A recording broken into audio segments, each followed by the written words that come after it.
Like Lucas, maybe he does that. My other Xander, yeah, yeah. Were kind of fun. Well, they were all, 5 seconds of summer turns into 5 seconds of summer academy. I have smells like teen spirit to smells like Steve's classroom.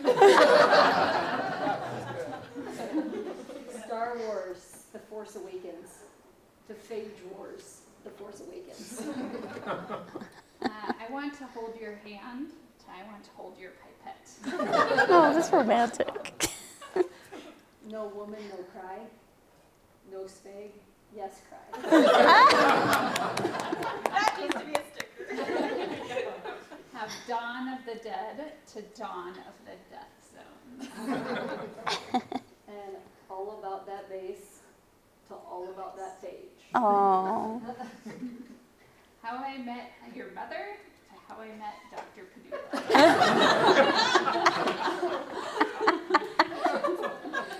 Head, shoulders, knees, and toes. Head to measure protein, capsid, tail fibers. So we were talking about having a dance. I think we should turn that one into like head. Then we have Moby Dick to microscope pick.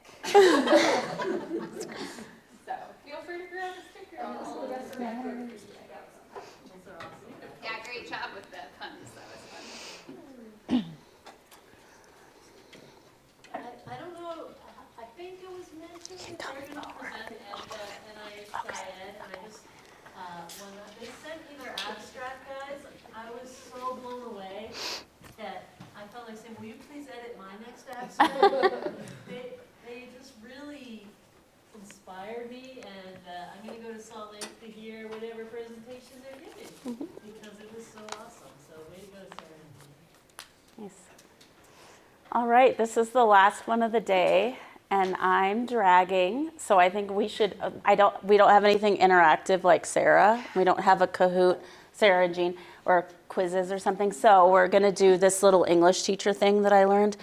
So if you hear something that you like agree with, that you resonate with, just do a little snap, just a gentle little like rain, okay? And we can practice. So the first one is. To learn science, you have to do science. And then you would snap, everybody would snap to that, right? Like, of course we would. Okay, so this is our presentation. I'm Linda Rost. I've been doing Phages for 10 years and teaching for 17, I think. I don't even know how old I am, so like, I definitely don't know that. And so I'm almost an adult teacher because I'm almost at year 18. But I started with Raylan when I was a baby teacher. And I feel like I've grown up with all of you. And I think that's, like, you guys are really fun people to grow up with. And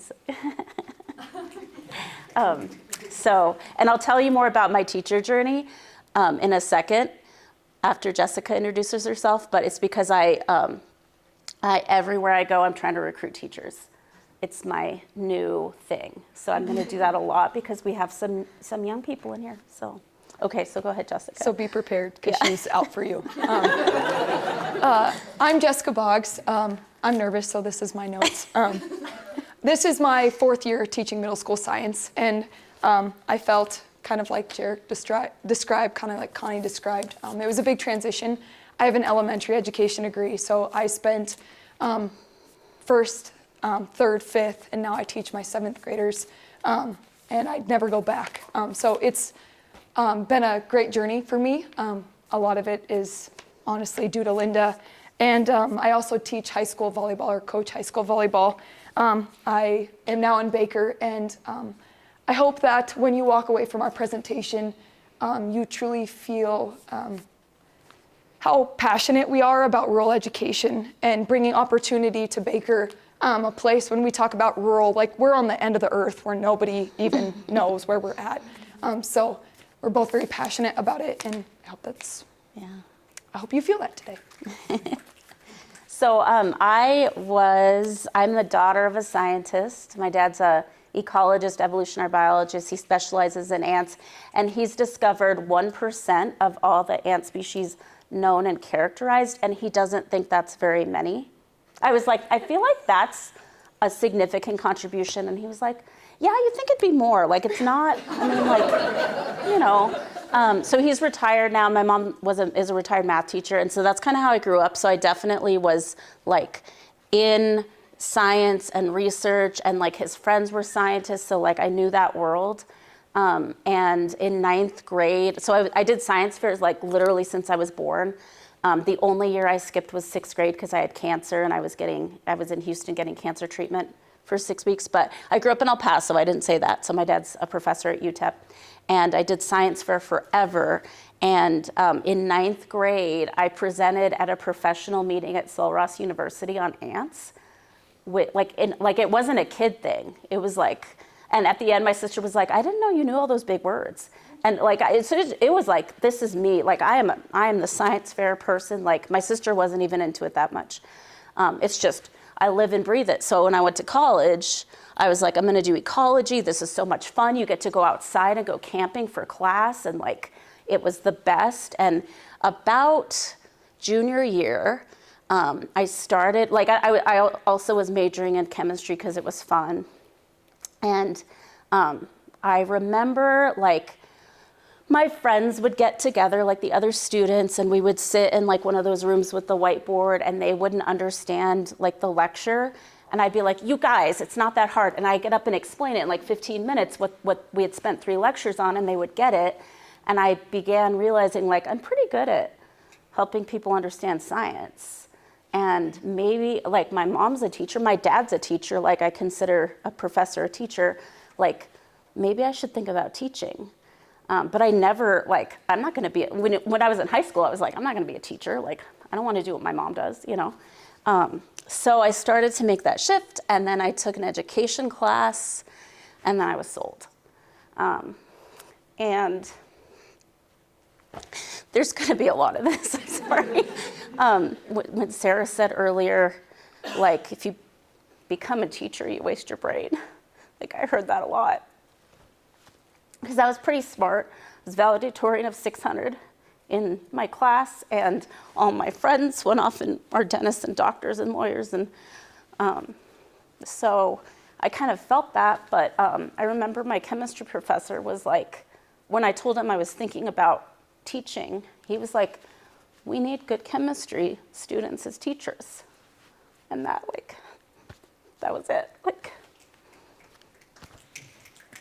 we need the best in the classroom. We need the best in the lab. We need the best in, the doctor's office, but we need the best teachers in the classroom too. So that's what shifted me, but I still wasn't sold. And so I got married. My dad's from Baker. That's why I ended up in Baker from El Paso. My dad grew up there and then moved south and then went to the Peace Corps in Colombia, met my mom, so I'm Colombian, and then came back, and he's a professor. So that's how I ended up back in Baker. But I moved to Baker. I didn't know what I was going to do. I still finished my ecology degree. I didn't have a teaching degree at all. I had one education class, and maybe I'll teach. And so the job opened up in Ekalaka, which is a teeny weeny town at the very end of the earth, and they were begging me. It was April. I didn't have a job. I was helping my husband ranch, and that wasn't very fun. So they do long hours. He does 36 hours in a row. So I was I can't do this. So anyway, the job opened up, and I was I guess I'll help you guys out. I'll do it for a year. And after 1 week, I was this is a blast. They are so much fun. And I also definitely cried every day, and not happy tears. I can remember calling my husband at lunch and oh my gosh, this is so hard. I was teaching physics, and I had never had a physics class in my life. And it was what is the hell, fire by water, whatever. It was boot camp, brutal. But the kids were super nice, and it was a blast. And so I, a weekend, I was hooked. So that's how I got into it, and here I am 17 years later. And one thing that I want to say, so I am looking at you guys, really think about it, because the thing that hooked me, so I've been teaching science research for 17 years too. So I have a science research class. Kids are doing authentic research, and I'll show you some of that, like real good research. So I really like research, but I got to do that research piece and work with kids and play every day and have fun. And I'm looking at you maybe. Like, seriously think about it, because, oh my gosh, we need teachers so bad. We so need them. And it's so much fun, isn't it? It's so hard, but it's so much fun. So, okay, let's move on. So 2013 I met Raylan, or 12 or something, with MPrez, and I had just had my second daughter. I have 3 kids, and Jess has 3 kids. And her name is Rylin. And then I got on the phone with Raylan, and the moment you meet Raylan, the moment you hear her talk, she's magical and a visionary, right? You cannot. And so right away it just clicked, it was magic. And I was a baby teacher then. I've been teaching 5 years, I think. And I was like, oh my gosh, I'm on board with whatever you want to do. Let's go. So that was MPrez. And then that led to Brick. And I didn't think they'd really pick me for Brick, because we live in Baker, and that's really far. And but they did. And so then we were in, and I didn't really know what it was at the time. But then Dr. Padula started coming out, and Chris was coming out. Is Chris still here? Oh, okay. And doing all the stuff, and I still didn't really know. But at the time, I was working on my master's at MSU, and I was talking to Chris Doyle, and he was I told him I have to do a action research kind of thesis thing for my master's, and I don't really want to do education. I want to do science, and I want to do something in microbiology, because that's what I'm weakest in. I did a lot of chemistry. I'm good on ecology. I'm not real good at microbiology. I want to do something in that. And he was like, perfect, because you have to do a research component for this, so you can do the same thing for your master's. So that led to this in 2018, and I'll show you more about it later. But I got to do some crazy cool stuff with Jessica, and I don't know how to say her last name, and it was always just Jessica. Andriolo, and she was on Dr. Skinner's thing. All of that, all the studies were her, and she's amazing. And I got to work with her and do some of, I didn't really do the stuff with the bandages, but what I was doing was nanoparticles. It was adjacent to it, and it was amazing. So I'll tell you more about that later. And then one day, when I was just starting out the work with Jessica, I was at the Copper King Hotel for one of the things. It was probably Summer Academy. And we were eating dinner and having cocktails at the little restaurant. And she was drawing out things, and we were looking at papers and trying to figure out what I was going to do. And she said, have you ever thought about a PhD? And I was like, no. Nobody's ever said that to me. And no, why would I do that? I'm a teacher, why would I do that? And then it stuck with me. And at that point I was like, hell no, you crazy? And then I couldn't let it go. And then I loved this so much that it led to that.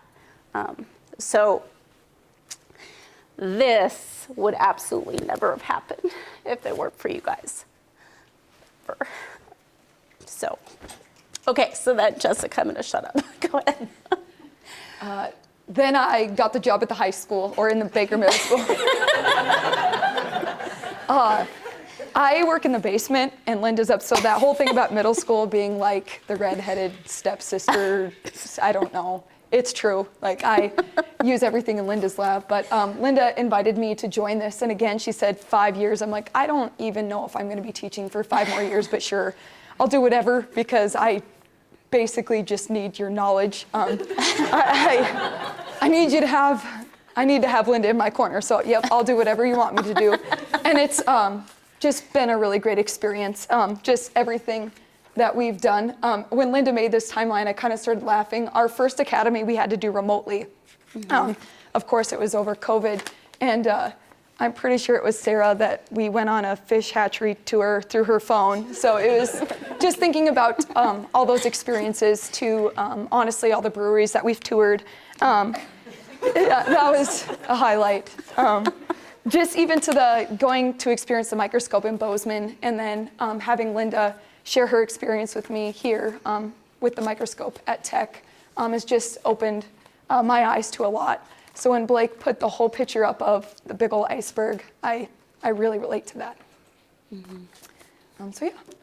And then this year we did Phages alone, which was quite an experience. We also had issues with SMEG and trying all the things, and so that was interesting.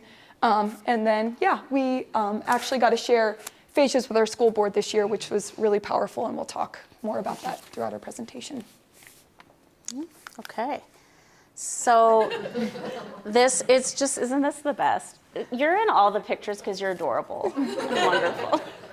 But this was epic. Like the whole, I don't think I have wrapped my head around the fact that Dr. Padula got an electron microscope at Montana Tech. Like I still, and how do I know you? Like how is that possible? It's insane.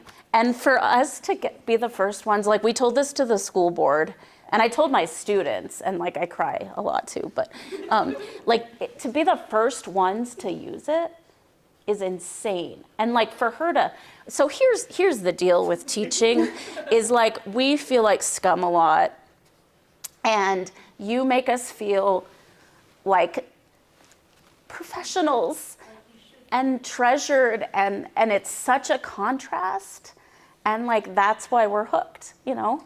Like you feed us and you treat us like colleagues, and so that's really cool to be the first ones, like that's historic. And their news guy was there, and I was hiding because I was wearing pink pants, and they were actually pajamas, and I didn't think the news would be there, you know? So anyway, that was amazing. And then, so that was that. So this was my master's research, and I worked with the nanoparticles, so I had to make them, which was pretty cool. So the stuff that Dr. Skinner was talking about, I understood only this part. So this is what they looked like when they were made. I think that's right, because they worked, like they did the thing, so. And what they do is they stick to the bacteria and somehow make it easier to, the phages to infect. So they're called an adjuvant, right? It's been a long time. I don't remember a lot of this. I should have looked at it. So they make it easier to infect, and they increase infections. And so we were looking at I was really interested in the mechanism because I love mechanisms. I love to figure out how it works. I love that. I think it should be like a separate science and engineering practice or cross-cutting concept. So we should work on that later. But I wanted to know why does it bond? What is it doing? And then how do the nanoparticles play a role? I had some students do research on this later. Juan got third at nationals actually with it. And she was looking at I think the role of iron, just isolating the iron piece and trying to figure out what was going on and if it was the iron receptors. So she got knockout cells that did not have those iron receptors. I think she was doing E. coli probably. And then seeing if the phages would bind. And she found that that was not the right receptor, but it was very cool. So that was my master's research, and one of the things, I did work with iron too. I wanted to see what the iron was doing, so I had to figure out an agar and a broth that didn't have any iron in it, so I had to make it from scratch, and that was super challenging. So I was making the LB or whatever from scratch,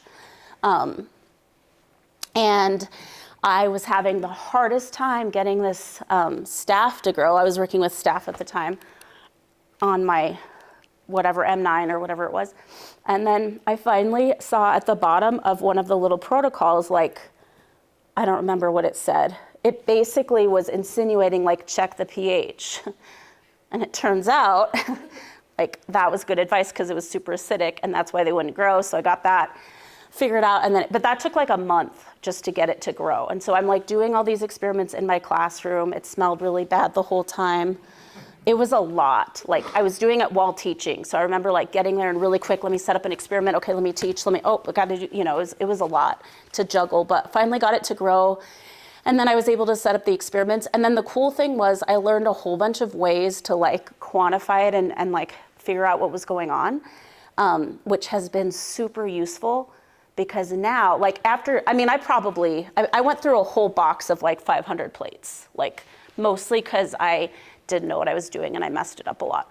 But I learned a lot of procedures and learned them really well. So now it's like no big deal if a kid comes to me and they're like, I want to do an experiment on this. Yeah, sure. Okay, I know how to do this and this and this. And there's like 5 ways we can do it and let's figure out how to set it up. So I'm really comfortable with it. That would never be true with like, and this was just me fumbling through it and then like texting Dr. Padula and she'd be like, it's fine, just try this, you know. I remember one time I was like, how do I autoclave the sodium hydroxide? And she's like, it's sterile. Like it's sodium hydroxide. It'll burn you. Oh yeah, that's a good point. So anyway, so I learned all these different procedures, and that was really fun. And then I got to go to Montana Tech for one of the academies, and I was just finishing, and just finishing my master's research, and I was going to do some imaging of the cells to see what the iron treatments were doing to the cells, and so they put me in this lab, and I like brought the stuff I needed, and then they were like, all right, well, set up your experiment, and then we'll go to the microscope and image it. Bye. And I was like, just right here? Like, okay? Like, it was crazy. Like, they let me loose in this lab. Like, and I did it all by myself. I set it all up. I figured it out. I found what I needed. And then we went and Jessica took me to the microscope and I imaged them, and I did that. Like I took those pictures and it was insane. So that was a really cool experience. It was like 100 experiments, but really great. And then, and I didn't put the graphs of the effects, but you could see that the nanoparticles they just about doubled the effect of the phage infections. So, since we've been doing brick and phages, so since 2015, we have found one phage in the classroom.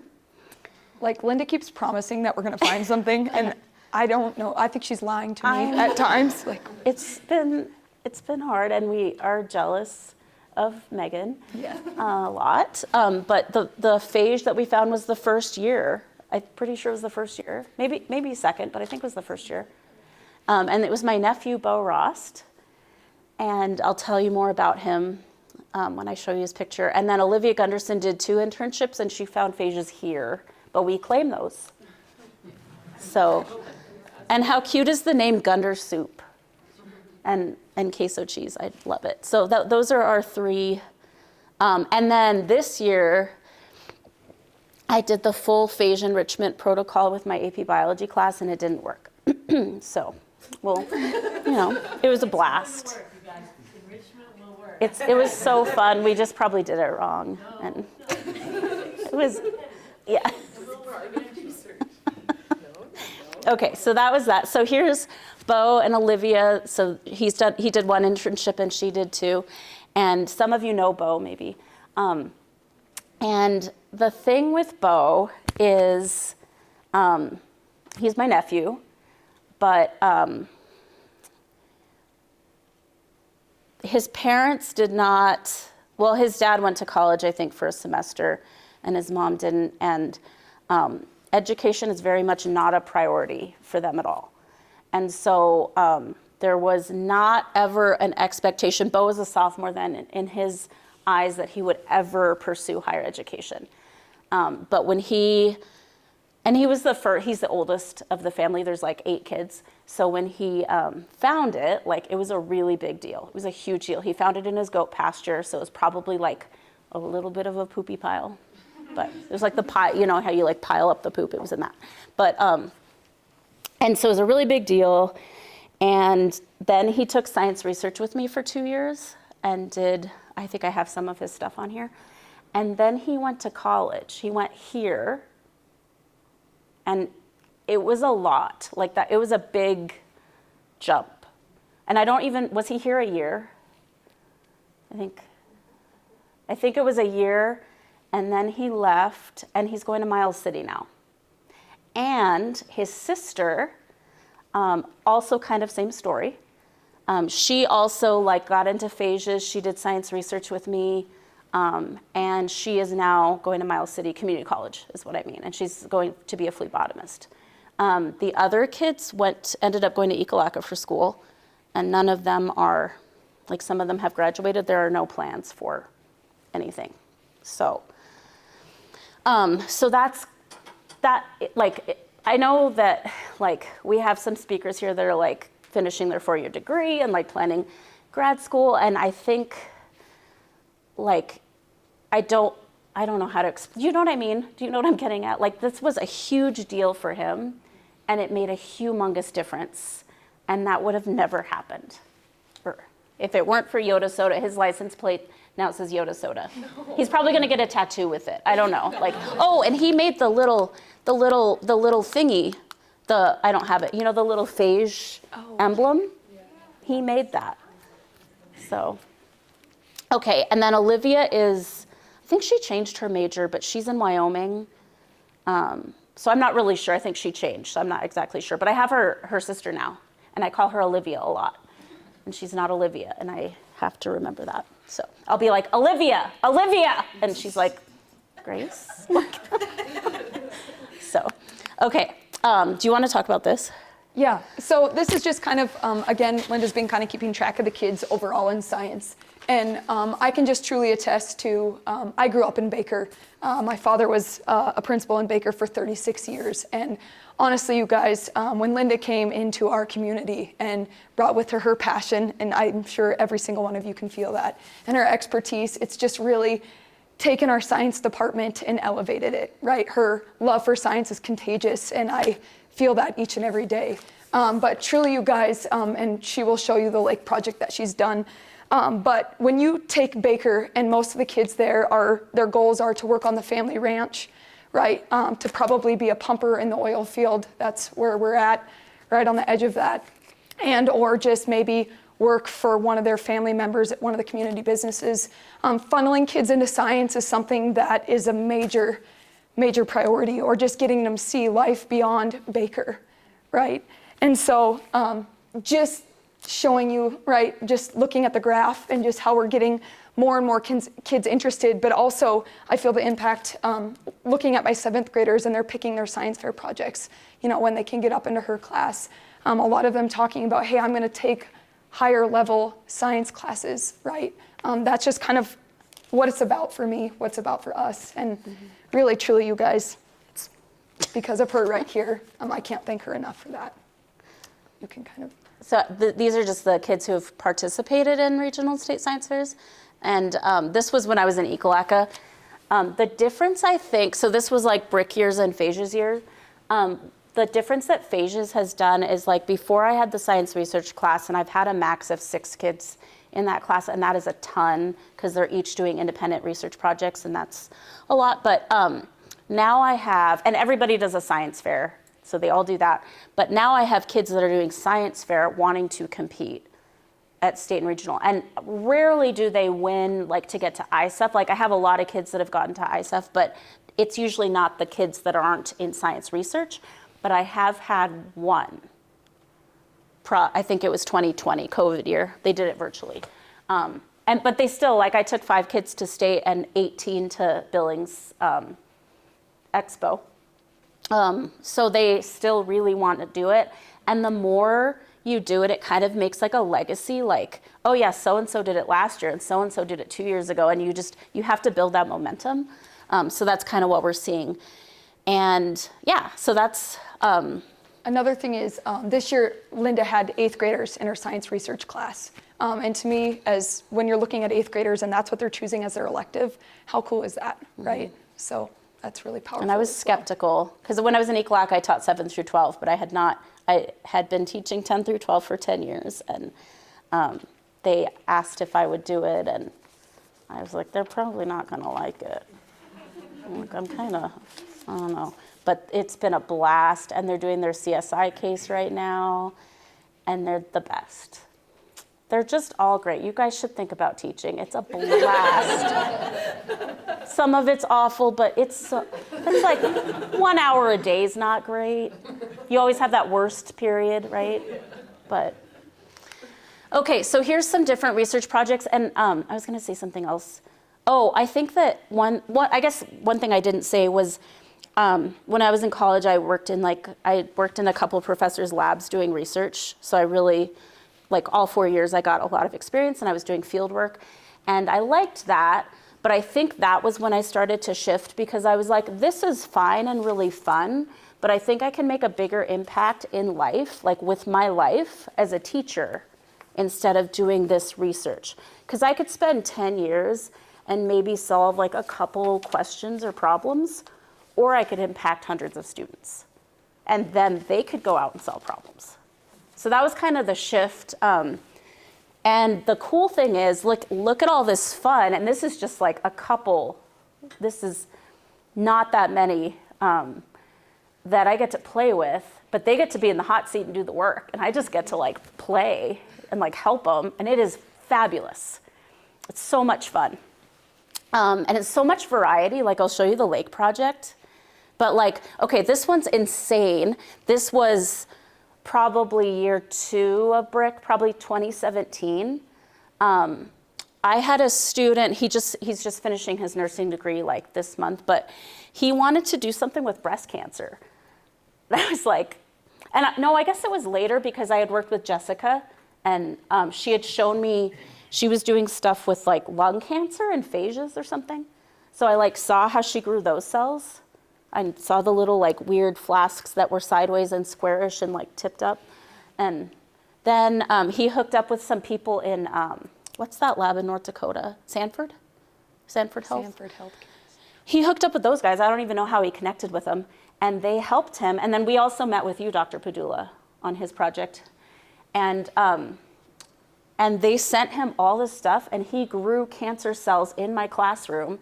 We had to rig up this CO2 situation. I think there was a candle, but it worked. Like, I was like, we're like 1,800 scientists. Like, they made CO2, I don't know. But we did it, and he tested this like chemotherapy on breast cancer cells. Isn't that insane? Like, that's what you get to do. Like, you get to do cool stuff. Like, and then, I don't know, like this was an 8th grader this year, and that was pretty fun. And we, do you know how you can detect like nerve impulses in worms? There's like those little, I forget what they're called, the little boxes. Well, I didn't have that, but I had an EKG, like the vernier ones.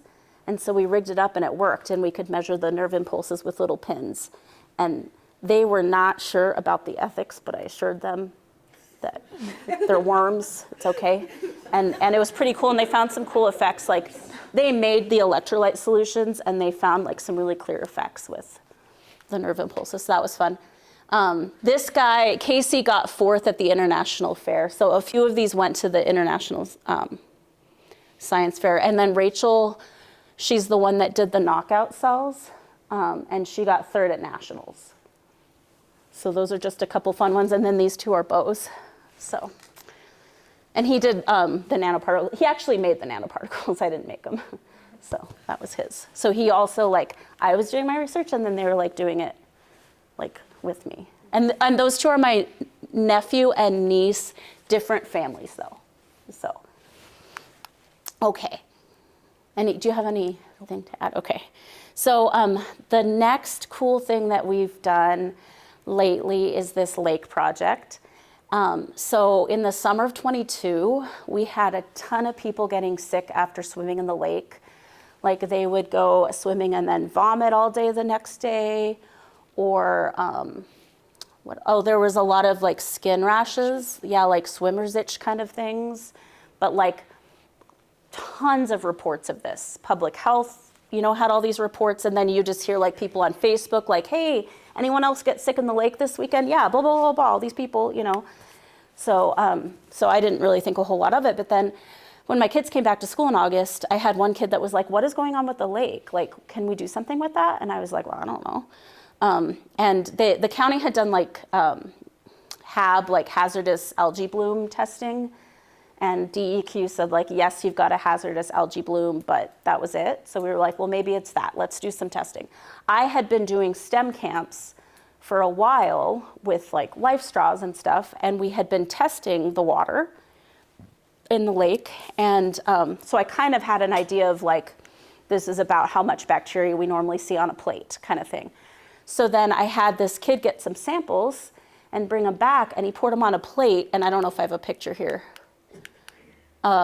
Maybe not. The plates were like completely covered, like lawns of bacteria from like a mill. We put a mill of lake water on the plate, and I was like, I feel like that's a lot. Like that's not how much we have been getting like when we did this before, like last year.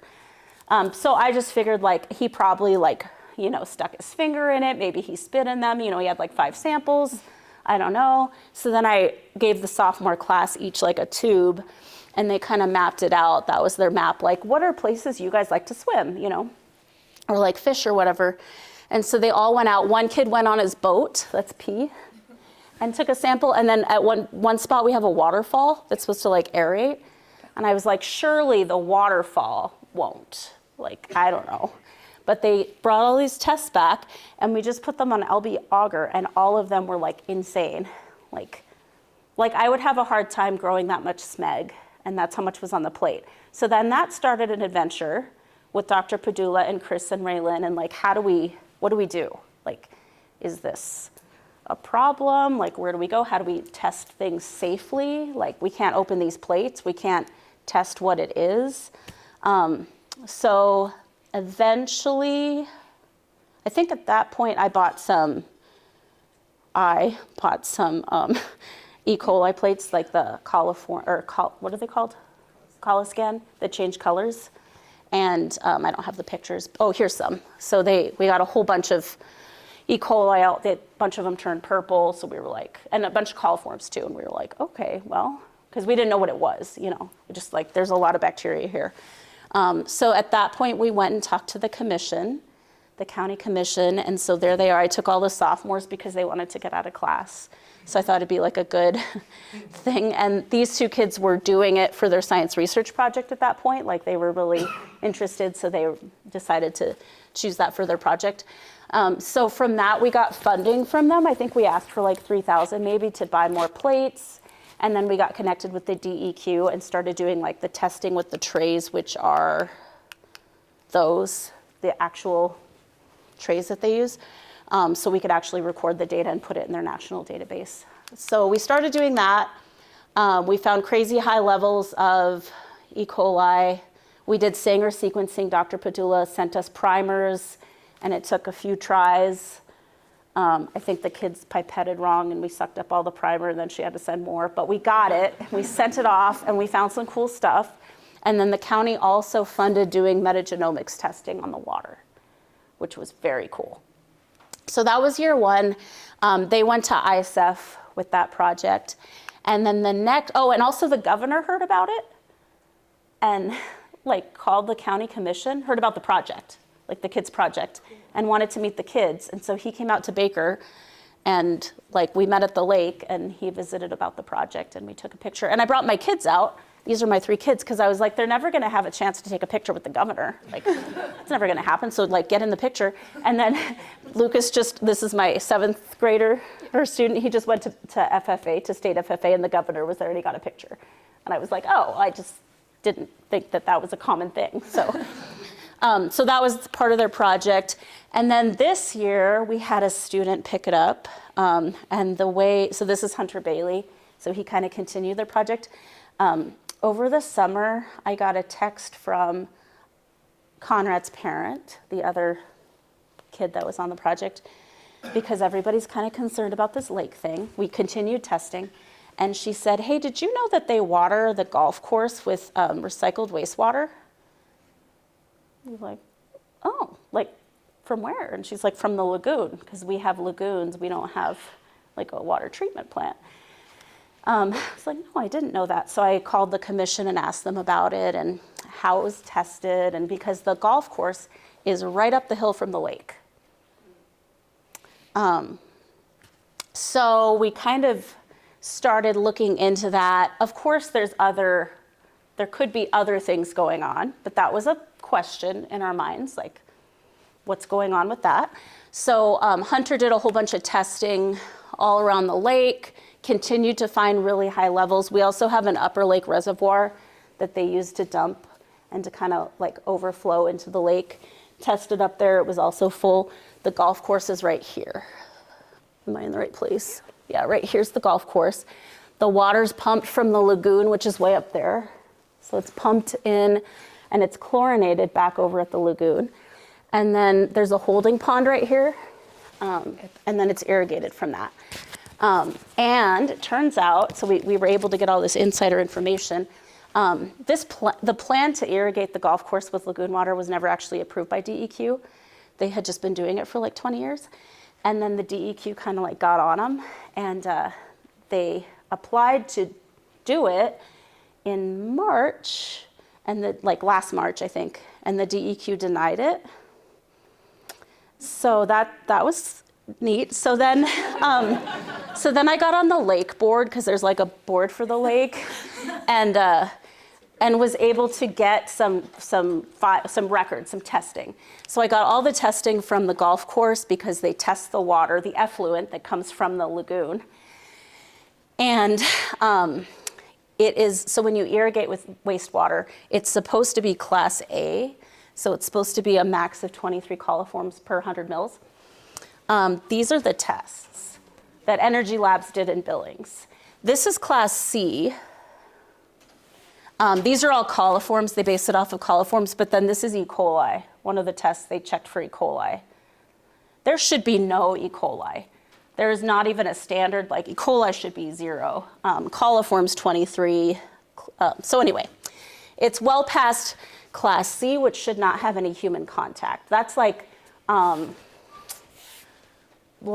irrigating a orchard that's not for human consumption. I don't know what that would be. Like something that humans are not around. That's class C. Yeah. I was just wondering, it seems like it just started though, kind of. Like it's not where it Right. I think it's because there was a drought for 2 years and it like concentrated the water, and they didn't have any water from the upper lake to flush it. But plus, we had a tornado in 2016, and they emptied the lake and dredged it. So that might have been, and then it took a while to refill. So it could have been, yeah, but you're right, because we had tested it before. But I think the drought might have been, because it got really low. And so anyway, we have yet to present that to the commission. So he also did, I guess there's more to this. We had a really big storm in September, and it was like flooding, like crazy flooding all over this area, all over town. It was like a flash flood. And so the next day, Hunter went out and found like some puddles between the golf course and the lake and the upper lake, and tested those, and they're somewhere here. Oh, these are the puddles. Those are the puddles. Like just random, just in a field, just puddles that was how much they had. And it's downhill, it's like 8 meters downhill. So that's kind of where we are. He won state, and he was going to ISEF but can't because of graduation. So he's probably going to go to the Stockholm Water Prize competition in Colorado.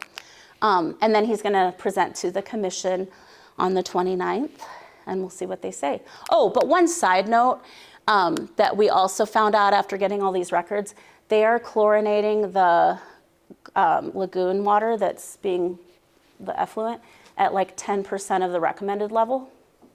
So they're supposed to chlorinate it at I think it's 5 to 10 milligrams per liter, and they're doing it at 0.6. So, and this was all their testing. This, they know.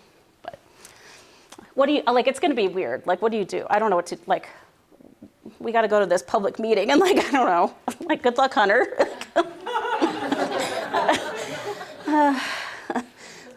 Here you go. That's probably being a teacher.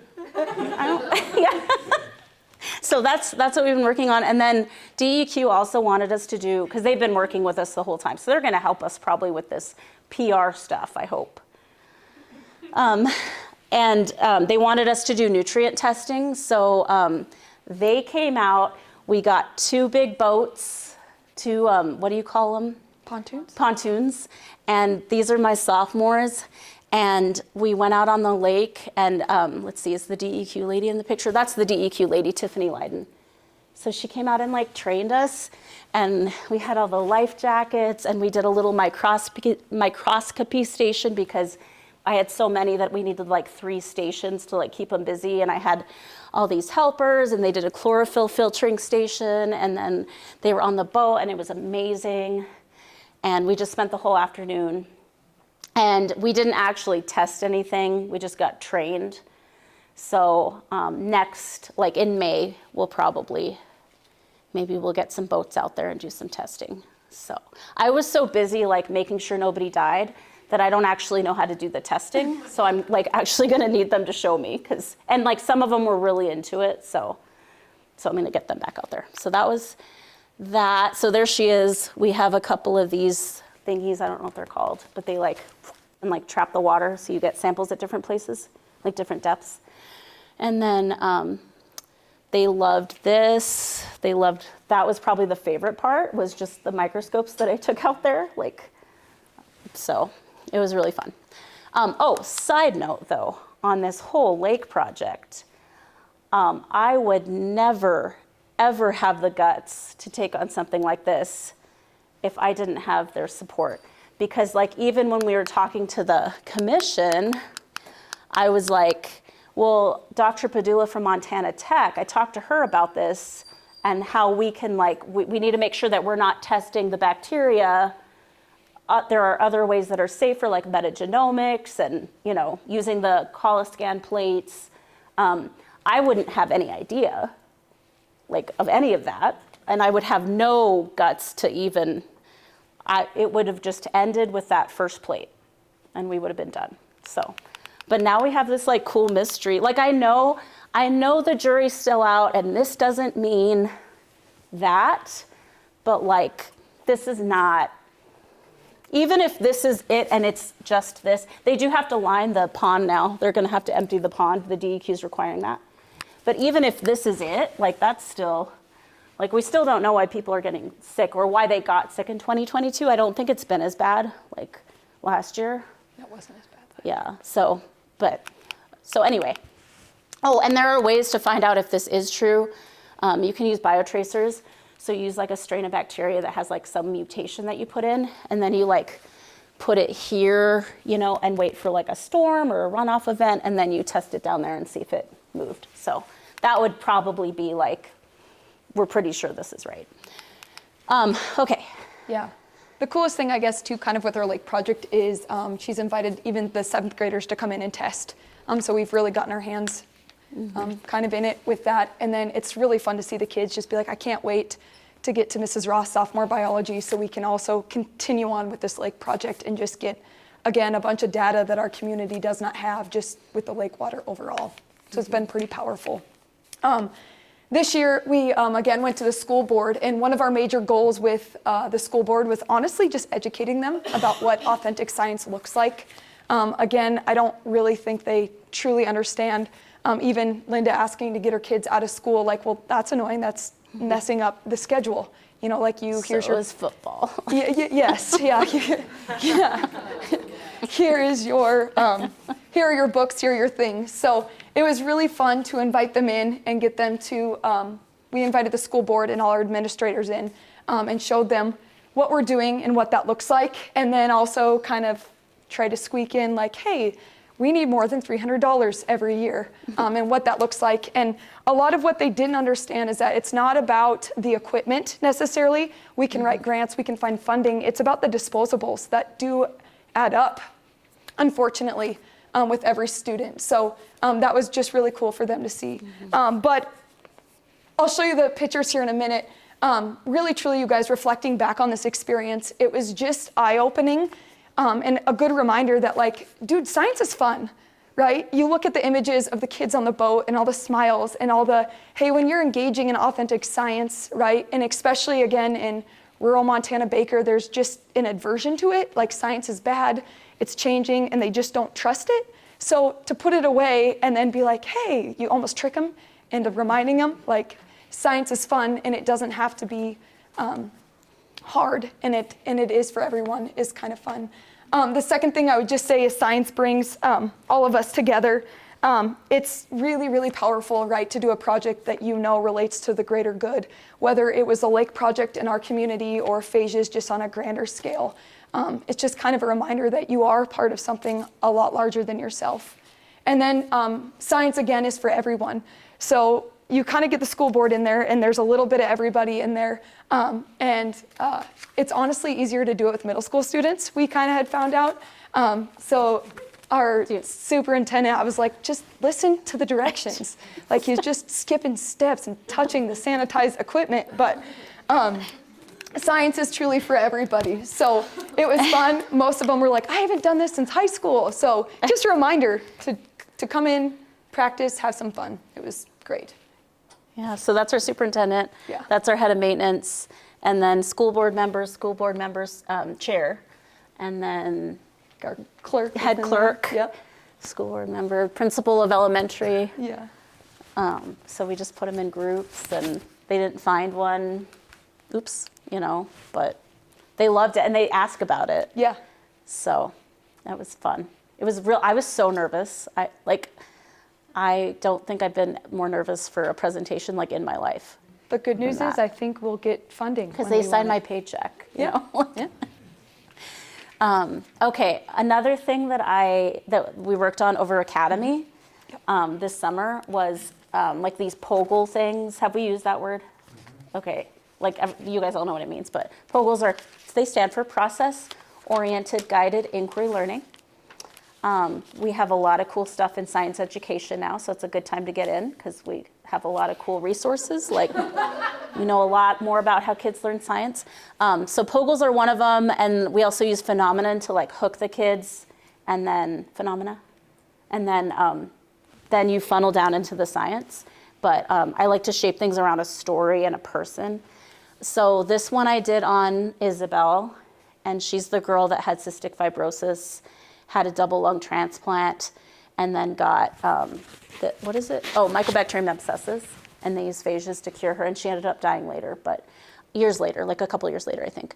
But this is just a couple little snapshots, but I made a POGL on it, and the kids like kind of go through it. They watch a video about her, and like what happened to her, and then we look at like her whole course of antibiotics, because there's a lot of studies that were written on her. So we look at all the antibiotics she took and for how long and what kind they were and all of that. And then eventually at the very bottom, it shows the phages she was given. And anyway, and then like I think these are CT scans before and after phage treatment.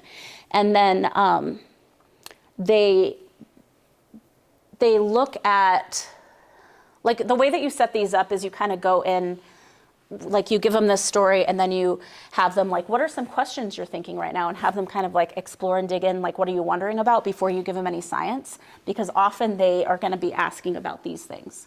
So it kind of leads them to that. So then we show them, because they wanna know like, how would you use phages? Like how would you set up an experiment? What would you use? Would you use SMEG or would you use her bacteria? Like those are questions they're gonna have before they even see any science. So anyway, then they looked at like the actual experiments. These are images from studies, and they had to determine like which phages would you use. These are plaques. These are different concentrations. I don't have it labeled, but this is getting less concentrated. Why are they getting smaller and less dim? Like all of those things, you kind of dig into it, and then they pick which phages they would choose, and then we look at them, and then I did like not metagenomics, like a genomics thing to compare them because I did it for AP Bio, I think. So just to add that in, and you can see that there's a ton of content in, if you just like pick a story like this, like there's a ton of science content that you can go a lot of different ways too. You kind of pick a standard and then roll with it. So then like this is how you would actually do the treatment. And these are all just images from studies. If you're writing studies, if you're doing that, please make images that are easy for us to use because some of them are wild. And I need this. This is nice. So anyway, so we just went through all of that. I even did like protein synthesis with this lesson. So that's an example of a lesson I wrote from it. And I've done other ones for other like content. Like I did a breast cancer one for like mitosis, I think. And then I did one on cell respiration with this ultra marathon runner, so there's like different ones you can make. But I did that one for phages. And you used, I'm like just part of it. mildly obsessed with doing this now. So oh, I know, they're so fun. it's kind of a habit, yeah. Yeah. They're fun to make. Yeah. Okay. Okay, so with the collaboration piece, I would say that this has been a huge outcome for us. I don't know if it was just fortunate timing or on maybe her part or my part, but I feel so blessed, so lucky that Linda asked me to be a part of this Phages program. Coming into the middle school, I was really, really intimidated to begin, and especially in the content area of microbiology. Mm-hmm. So this has been not only a collaboration, I feel like, between kind of schools everywhere throughout the state of Montana, but really truly between the two of us, and a lot of growth within our, per se, science department has come out of this, just school-wide. And like I said, trying to, our district is now curriculum mapped and trying to scaffold that down so we're filling the gaps, and how can we trap them in the 7th grade and then funnel them up to higher education. And then, just having everybody come in has been really powerful. And then just kind of the creation of resources. Again, we started what Linda was just explaining for you at the last summer academy. And then just kind of been able to break it down. And then, I don't want to say dumb it down, but dumb it down for the 7th grade level has been really, really kind of fun. And then we really were asked, like, how are we going to make this sustainable way out in Baker, Montana? So I feel like Linda and I have kind of gotten, again, I'm in the basement, she's upstairs in a really nice lab. It is nice. So we just march our students upstairs, and so it's easy. I have easy access to her, kind of probably for her, it's annoying. So in the 7th grade, we can really phage dig, and then it's been fun because then I go to her sophomore biology class and we break them down. So it's usually like 1 or 2 sophomores with a group of my 7th graders, and then they teach it. So I loved what you had to say, Megan, is when you teach it, you actually know it. And so then they kind of do it again. This time they're the leader of my 7th graders, and then we are there to kind of help and do. And then it's been cool to watch her scaffold and do some of those extension activities with her higher AP. So I feel like we've kind of rolled out a plan and made it authentic to us and work for us and our own community. So it's been fun to watch that grow at the different levels. Is this, oh no, we have one more. Yeah. And then on a more personal level, for me, again, just the confidence I feel like I've had in myself and my science background throughout kind of this phage thing. And honestly, the amount of personal growth I've gotten from this woman right here, I could write a book. Honestly, when you talk about women in education or women in science, just having, again, at our hospital, you guys, you have to realize, like, we don't have doctors in Baker, right? We have PAs, we have people like that. So to have somebody in our school district, right, that has a doctorate, and to have access to somebody that, went and is a leading example. She says what she's going to do. She demonstrates it. It's just incredible, right? And I feel so grateful to have her be a part of our community, but more so as truly a mentor of mine. So it's been great. Even Megan just saying, like, hey, I got this really cool resource. I'm like, send it to me.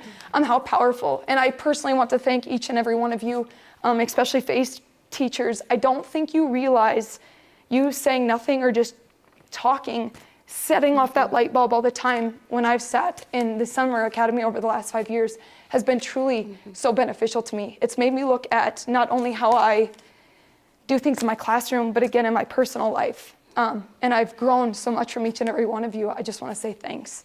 And then again, fostering that lifelong learning. We ask our kids to do hard things every day. So again, putting yourself in the hot seat and doing those hard things and demonstrating them and realizing you can fail. At one of the summer academies, I had basically blown up a filter, and Linda kind of looked at me and goes, quick, clean it up, basically before Marisa could see that we had screwed up.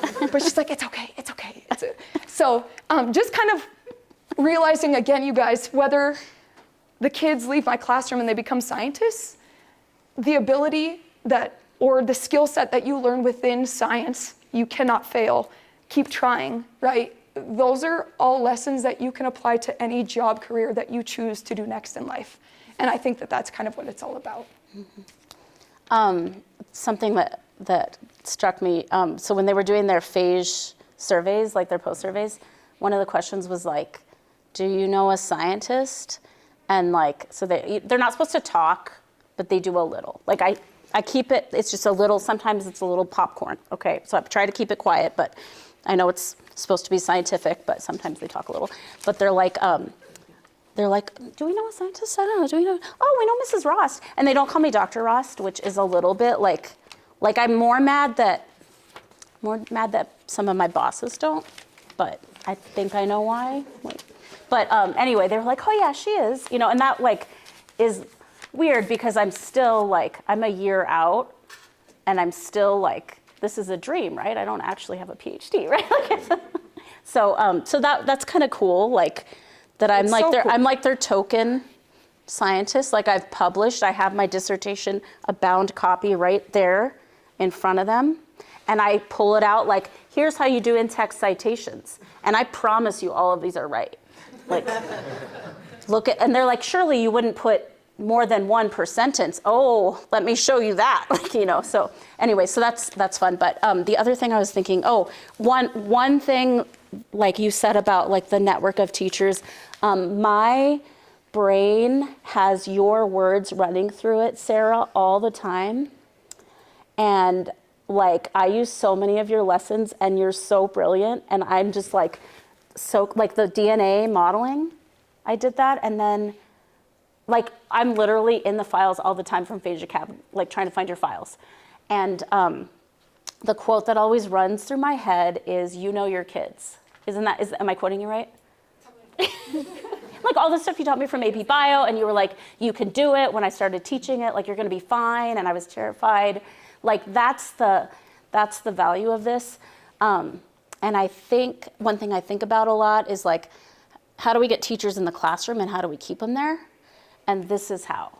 Like, if I hadn't started with you as a baby teacher, like, I don't know, things would be really different. You know, like that's been a whole thing, like a whole journey. That's how you keep teachers in the classroom. And I need more, also like more, you know. And like we have a teacher that's new that we've been talking about that is thinking about quitting. She's 2 years in. And we're like, this is what she needs. She's English, but like, this is what she needs. This is why we're still here. This is the stuff that makes a difference. So, And then our last slide is just really showing you, this must have been like the first map that pops up on Google when you just, everybody's used the same one today. But here's Baker. And really, truly, you guys, to give you some context of like kind of where we're at. First off, Baker's a community of 1,800 people. So extremely small. Our high school has 120 kids in it. And honestly, you guys, our nearest university is in Dickinson, North Dakota, like right there, which is a little over, just under 2.5 hours away. So we have a few community colleges like Miles City and Glendive. But really, truly, again, Raylan, Chris 1 and Chris 2, and Marisa, to have you guys come into our classrooms, you don't realize what a gift you've given us in rural Montana. We don't get that opportunity. Our kids don't get the opportunity to see people that, again, go on to graduate from college or have that desire. Again, they're just gonna join the workforce, a lot of them, which is great, and work in the oil field. But just kind of giving them hope and inspiration and putting doctors in front of them, and especially powerful females in front of them, and showing them that they can do all things has been incredible. and I always tell people our closest Walmart and McDonald's is 82 miles. Yeah. That's where we are. Like, we're in the sticks. We have a Runnings and a dollar store, though. Yeah. It's about all. Mm-hmm. Yeah. So, okay, is that So it? yeah.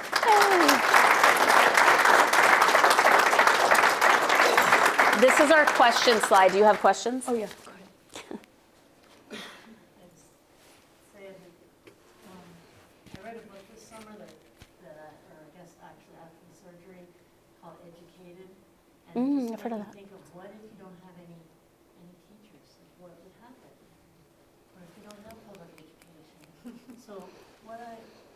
struck me here is that it's you two that give that to the community. And I mean, not to say that it would be educated, but yes, like, and how can they know about it if they don't know about it? It's like an iceberg from Blake, that they don't know what's out there. You know, what you see on TV is, you know, is not the same as a human from your neighborhood meeting a doctor, meeting a scientist. Like, if you don't have those role models, it's kind of hard to picture yourself there and picture a scientist was you know, a documentary, and you're making it actually happen. And it truly doesn't matter if 1, 5, 10, or 100 of them become scientists. It's that they know what science is. They know that people who are scientists are people like them. Right. And so this was the whole goal of